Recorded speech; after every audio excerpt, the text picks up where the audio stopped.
Olá! Em nossa aula de hoje, nós vamos falar sobre argumentação, um exercício de lógica.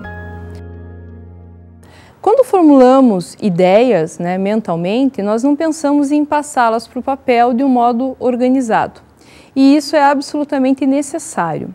Quando a gente abre mão disso, nós vamos ter falas improvisadas, textos feitos de improviso, e isso às vezes vai tornar a nossa argumentação muito inconsistente. É preciso então sempre planejar antes.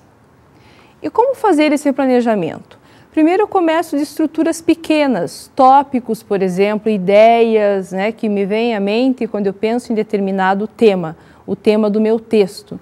E daí eu organizo esses tópicos numa ordem que seja adequada para colocá-lo em forma de texto e depois pensar numa posterior fala. Mas primeiro o texto vai ser o meu esboço, na verdade. Preciso também fazer diversas leituras, porque essas leituras é que vão me dar mais embasamento para ver se eu organizei os tópicos num número adequado, se eu não esqueci de nenhum item importante. E além disso, eu preciso fazer revisão, não só do próprio texto, se está articulado, se a ordem está adequada, se não há erros graves ou básicos, mas revisar os argumentos que eu escolhi para apresentar no meu texto. A ordem a ser seguida, então, numa argumentação, sempre começa do raciocínio, depois a produção do texto. E eu posso parar na produção do texto, desde que ela seja bem feita e bem pensada, se eu tiver apenas como finalidade uma argumentação escrita. Mas e se eu preciso transformar isso numa fala? Aí a ordem vai ser o raciocínio primeiro, novamente a produção do texto e depois a transposição desse texto para uma fala, no caso das argumentações que são orais. Existe uma hierarquia entre tese e argumentos. Primeiro eu formulo a tese, que é a grande ideia que eu preciso defender. E os argumentos, eles vêm subjugados à tese, subentendidos, explicitamente ou implicitamente, eles sempre são relacionados a esta tese. O ideal é que eu sempre exponha de modo claro, que não deixe nenhum ponto implícito, que eu sempre explicite os argumentos e os relacione adequadamente à minha tese. Então, a tese é que comanda todo o texto, é a partir dela que eu vou organizar os tópicos e verificar a ordem que eu vou usar para passar essa informação. As teses sobre um texto lido, geralmente elas vêm de outras leituras que nós fazemos. O nosso texto vai ser lido por um público, mas nós já lemos em jornais, sites, revistas ou ouvimos alguma informação e formulamos teses, porque a gente responde aquilo que lê.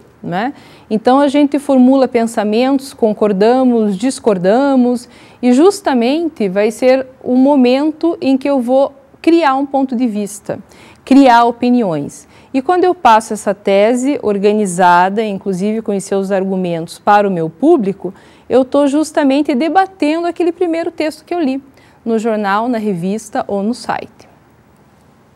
O objetivo, então, quando eu tenho uma tese e formulo essa grande ideia, é contrariar ou reforçar uma ideia anterior à minha.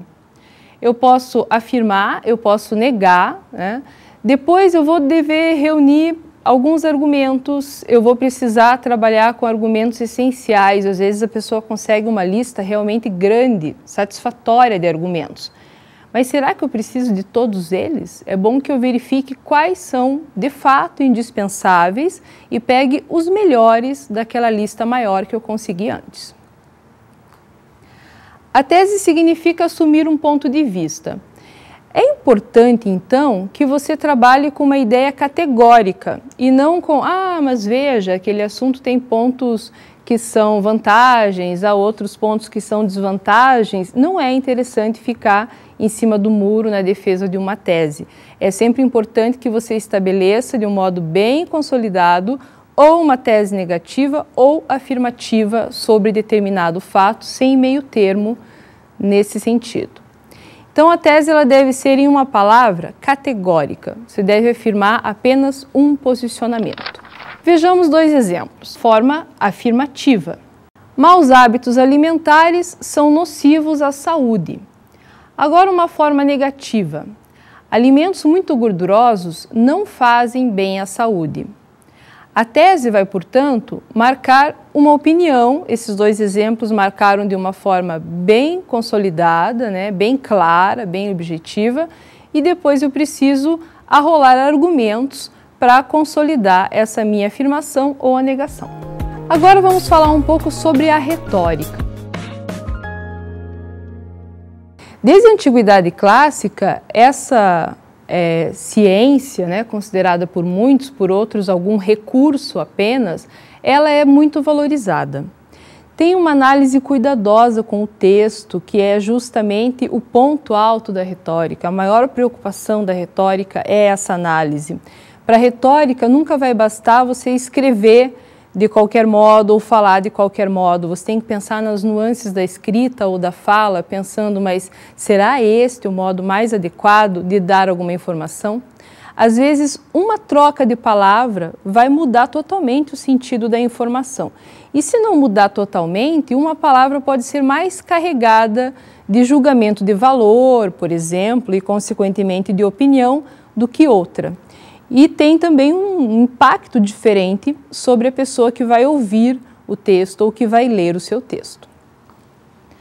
A retórica antiga, ela nasceu na Sicília, no século V a.C., e teve como contribuições decisivas estudos de Córax e de Tísia. Mas ela tornou-se só uma ciência com as contribuições de Aristóteles, que é conhecido por todos. Entre os séculos XVI e XIX, teve uma decadência, porque daí veio uma corrente nova, a corrente do racionalismo, e essa tendência privilegiava a demonstração. E a demonstração é apenas